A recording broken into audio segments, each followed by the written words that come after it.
Welcome everyone to our press conference.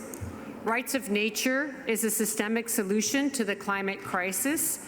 This is co-hosted by the Women's Earth and Climate Action Network and the Global Alliance for Rights of Nature. My name is Osprey Oriel Lake, and I am the Executive Director of the Women's Earth and Climate Action Network, or WECAN, and also I sit on the Executive Committee of the Global Alliance for Rights of Nature. And I want to thank my colleagues for participating in this press conference today.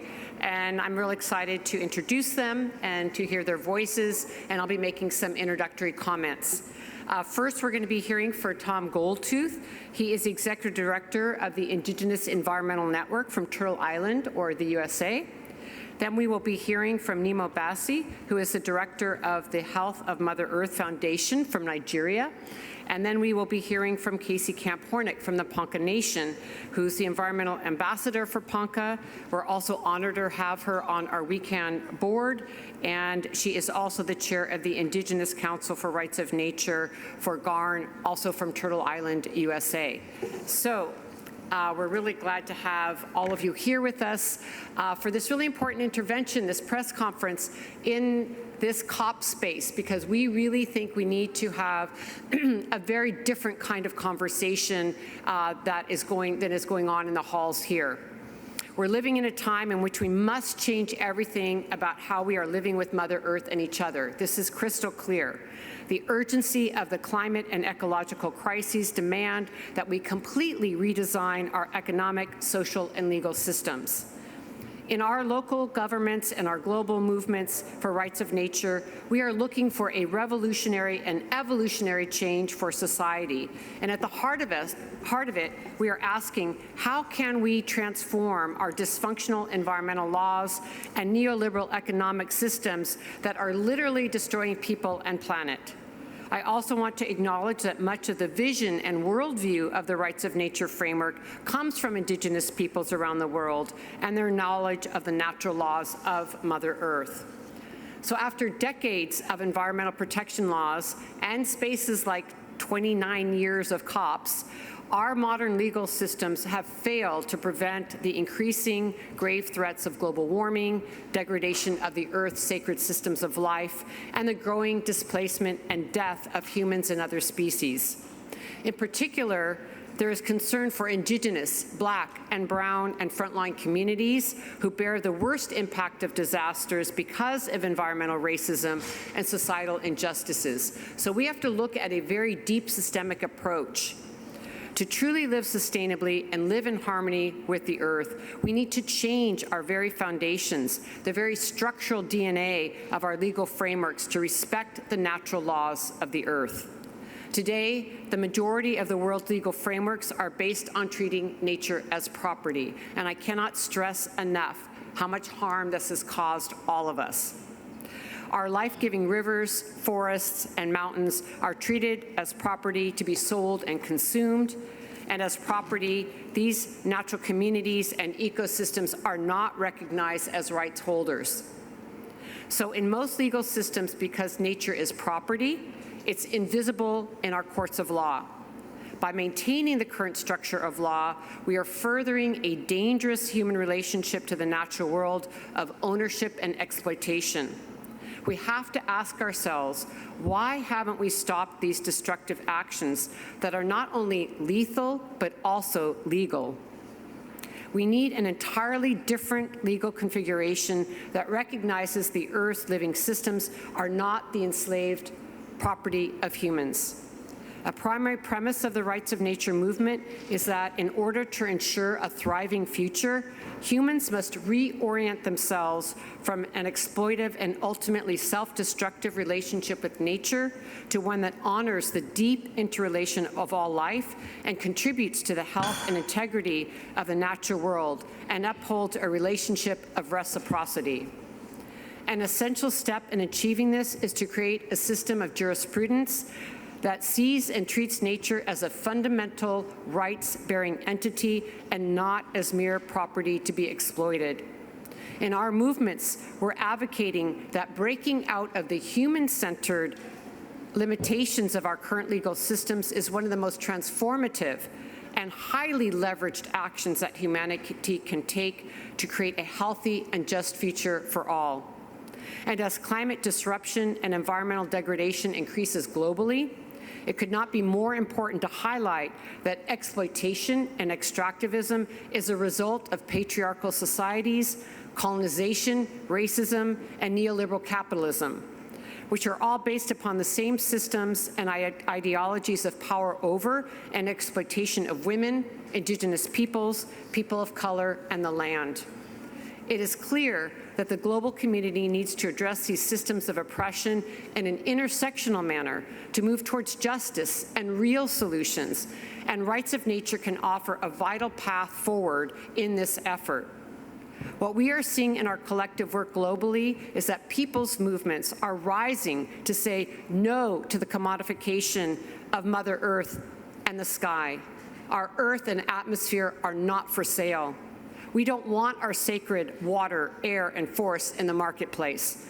We do not want to see carbon offset programs, carbon credit schemes, ineffective net zero pledges, which are all being discussed here and is the primary function of the COP. We have to say this must stop.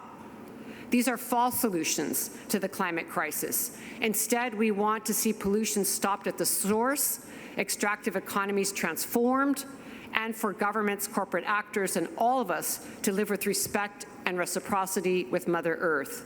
We cannot keep taking and taking, or very simply, humans will not survive. Like Mother Earth's immune system, people are rising to say in their communities, yes to rights of nature. And we can change our laws to live in harmony with the earth. And I want to say this is an ever-growing movement. This isn't just an idea. At the national level in 2008, Ecuador became the first country in the world to recognize rights of nature in its constitution, and rivers have been protected in Ecuador because of this. Local rights of nature ordinances in the U.S. today are protecting communities for harmful practices such as shale, gas drilling, and fracking. There have been over 36 ordinances that have been passed in the United States and are functioning now. The Ponca Nation has made history as the first tribe in the U.S. to recognize rights of nature in law to protect their territory from fossil fuel extraction. New Zealand, the Parliament has given the Wanganui River legal standing. In Colombia, the Colombian Supreme Court has recognized rights of the Amazon River ecosystem, and I could go on and on. So yes, this is an idea whose time has come. It's one of the fastest growing environmental movements with advancements in over 39 countries. And today, I'll say in closing, we are calling on the United Nations to adopt a universal declaration on the rights of nature, on the rights of Mother Earth. It has long been needed, and it is time. Today, I want to introduce a draft concept for a global initiative for a universal declaration on the rights of nature, pathways to establish a mechanism for endorsement and adoption by world governments. I hope this draft can open a robust discussion on the time for rights of, because the time for rights of nature is now, and we need to put Mother Earth in the center of the negotiations. Mother Earth should be the center of the talks that we're having here. Thank you.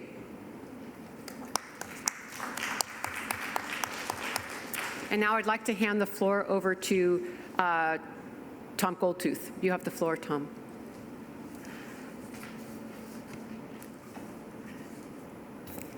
Thank you. Thank you, Osprey. I want to say this is a very important topic.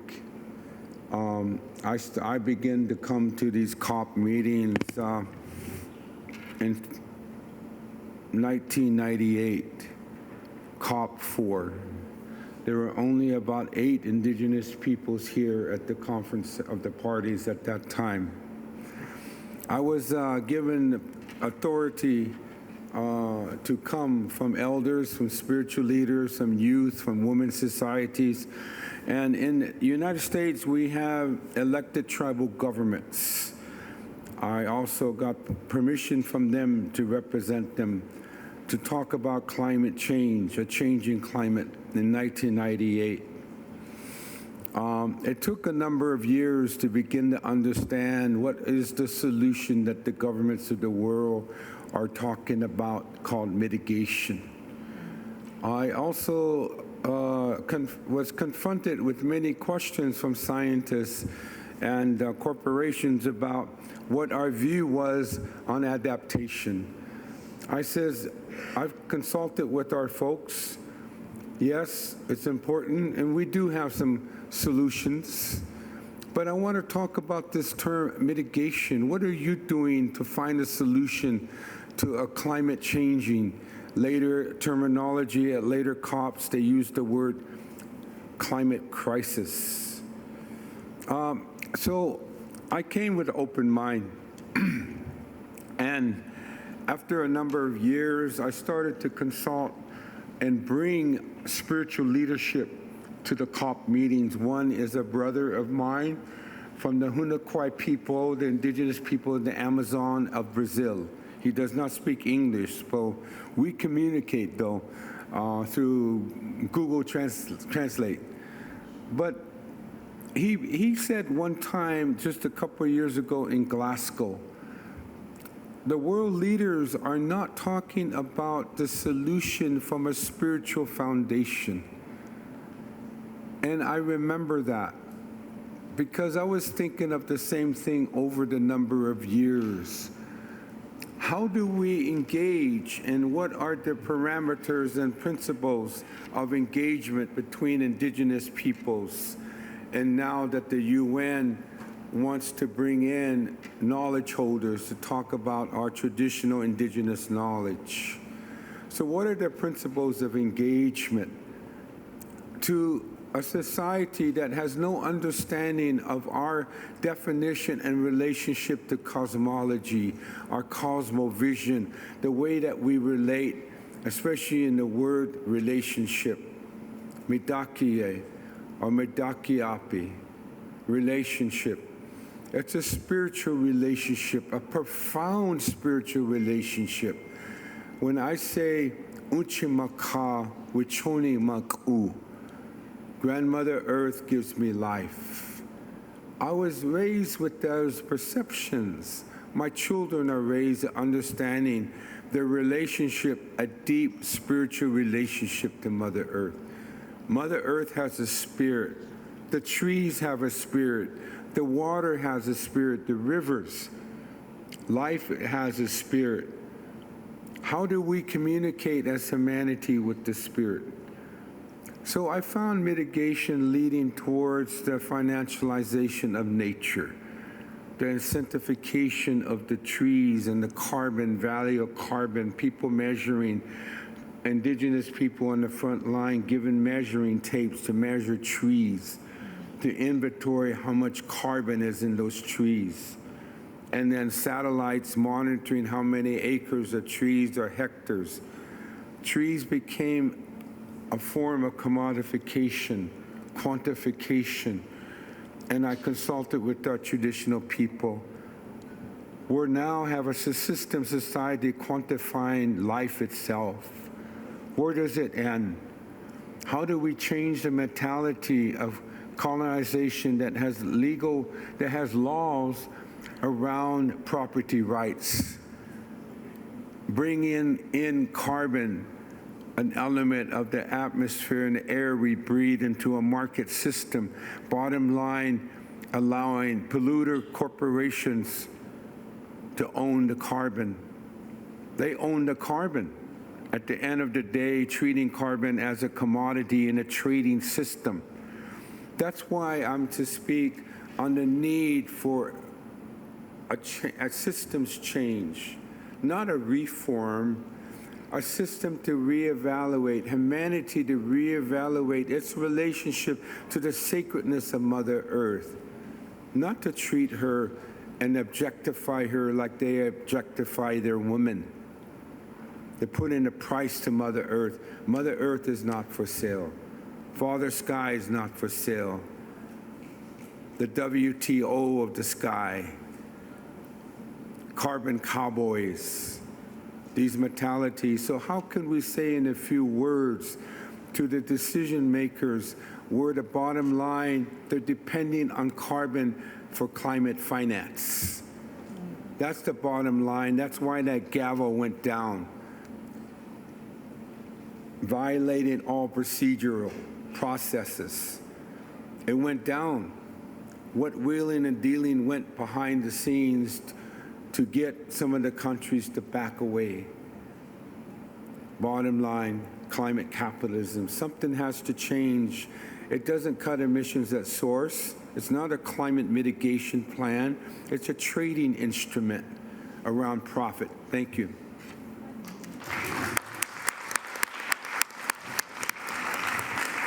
Thank you so much, Tom, for your comments, and I hand the floor to Nemo Bassi. Thank you, Nemo.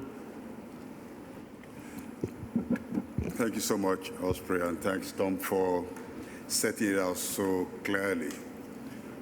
Just picking up from where Tom took a pause, because he hasn't stopped talking, I can still hear him in my mind, because he really set everything in motion. Yes. You know, whenever I come to the COP, I keep telling myself that if other beings were the ones conducting this COP, maybe the animals, the fish, the birds, they would have reached a solution. They would have reached a decision a long time ago, because these animals are so brilliant and they understand when danger calls. But humans always think that we can always find a solution. We can break anything, then we can fix it. We can destroy anything and then fix it. We just want power, we want control, we want domination, we want to enjoy our life at the expense of others. Other beings don't operate that way.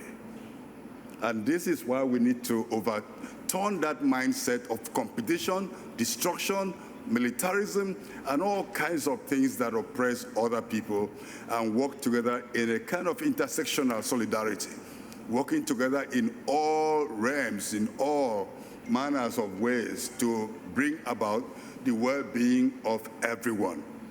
You know, when I look at my community, we define good living or a good life as etuwem.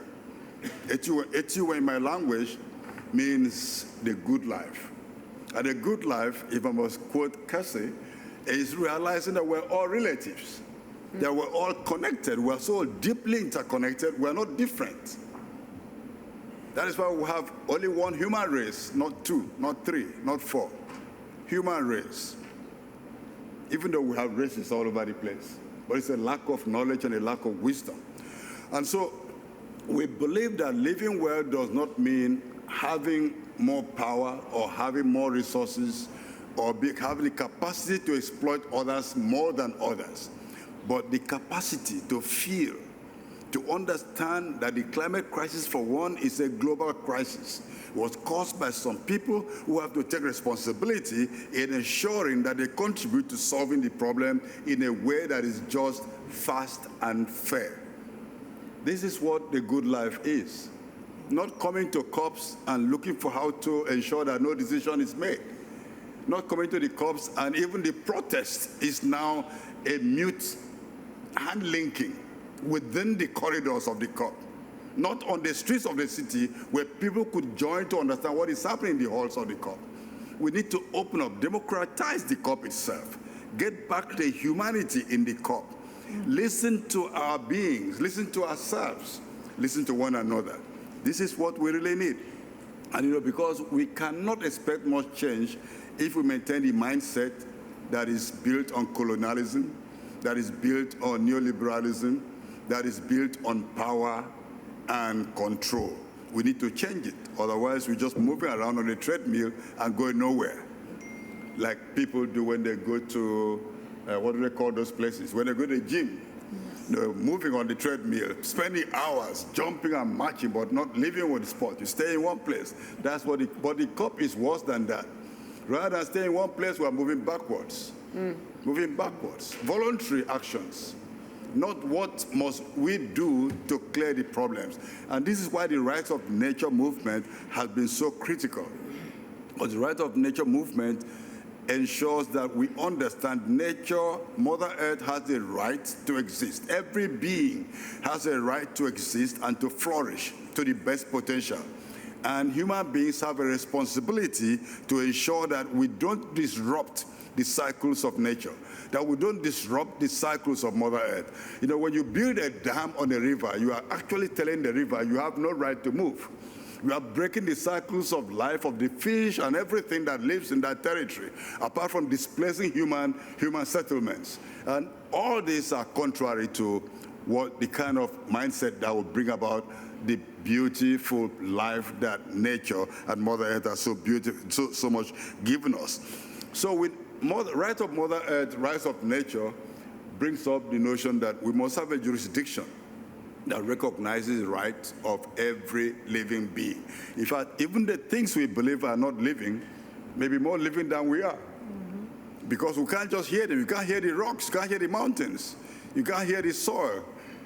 All these living entities, the Earth, Mother Earth herself, has full rights before we can enjoy our right. Final thoughts. Look at how destructive humans have been across the planet. Look at how much we've transformed everything that we can lay our hands on. We can then understand also that this mirrors where we relate to one another. We believe we can change everything, change everyone. We can subjugate everyone. We can exploit, and we can stand on everybody's head and shoulders. You know, if we change our mindset and just love one another and love Mother Earth, we're going to make progress. But if we want to fight, kill, destroy, we'll not go forward. We're either going backward or we're destroying ourselves and everything. And that is not what we want.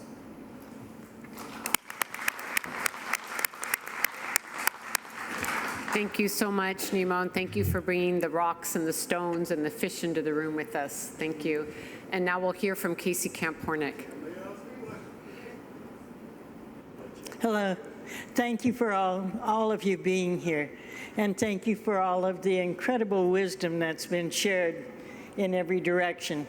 And especially the wisdom that is coming from Mother Earth right now, from the sacred water herself, from the winds that blow and the fires that live. Thank you to the moon for giving the rhythms to us to understand how to be in this world that we were born into, coming into it from our own mothers, our own fathers.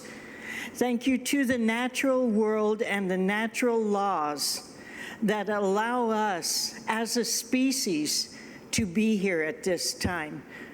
If we did not have those things just mentioned, we would not exist. But because of those, we do exist. And we do have a responsibility, not a right, not just human rights, but the rights that nature has given us within the context of the natural laws, the inherent laws. When we talk about rights of nature, they exist whether we recognize them or not. We are merely talking about aligning human law with the laws that already exist. There is no one that is going to put down on a piece of paper a law that tells a hurricane that she may not come on land. She lives. She has her own life. She has the ability to govern herself, and she does. And at this particular time, my understanding from the peoples that have brought me into this life is that we're living in a time of prophecy, where we humans, where we of the indigenous nations are bringing the teachings that are coming to us from the generations before, from the ancestors before, not just of the human ones, but those of all life, to teach us how to live within those natural laws again, and to remember, because it's always there. It's always there within our spirit. It's our very DNA and cellular makeup to understand. Every animal, every bird, every creepy crawler, every wind, everything within the natural world knows how to behave in order for its existence to continue. The only species that has broken natural law is humans. Is humans. Because somehow we have taught ourselves through the ways of a kind of mind thought of greed, of trying to aggrandize oneself and one's race, because we didn't think of race in the beginning either. We just had our spaces that we were put by our original instructions, by our own understanding of what the Creator and the Mother Earth expected from us. We were informed by the land that we lived, how to live. If we were not in balance with the four legs that were there, and the hunting and the fishing, we simply moved on to another space and didn't overuse, because that's the way it was. We have the same innate abilities to be able to understand how to navigate this time that is called a climate crisis, that is called climate chaos.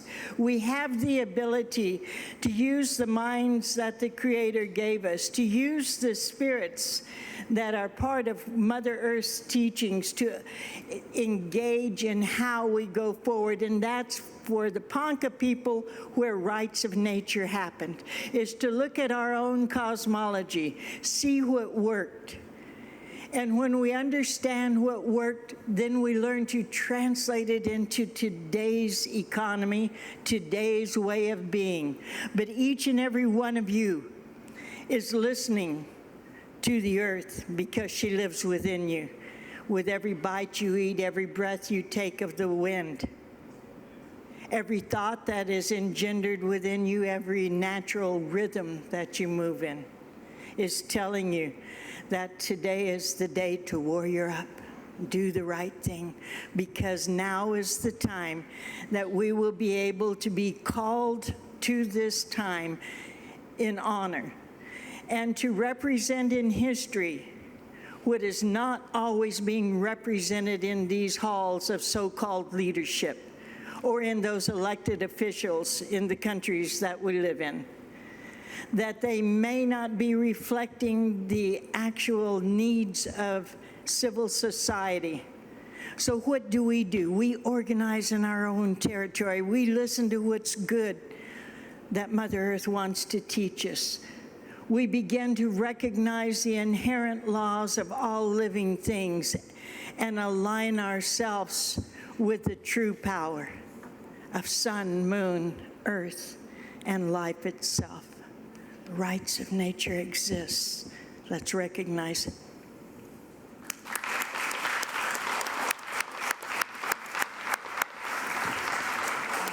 Thank you. Thank you so much, Casey Camp-Hornick, and to all of our colleagues. We just want to end on a note of saying that we would really encourage all of you to look at other frameworks that are being presented here at the COP. We need a different way forward. We need rights of nature. We need other frameworks to discuss what is happening with our planet, with our communities.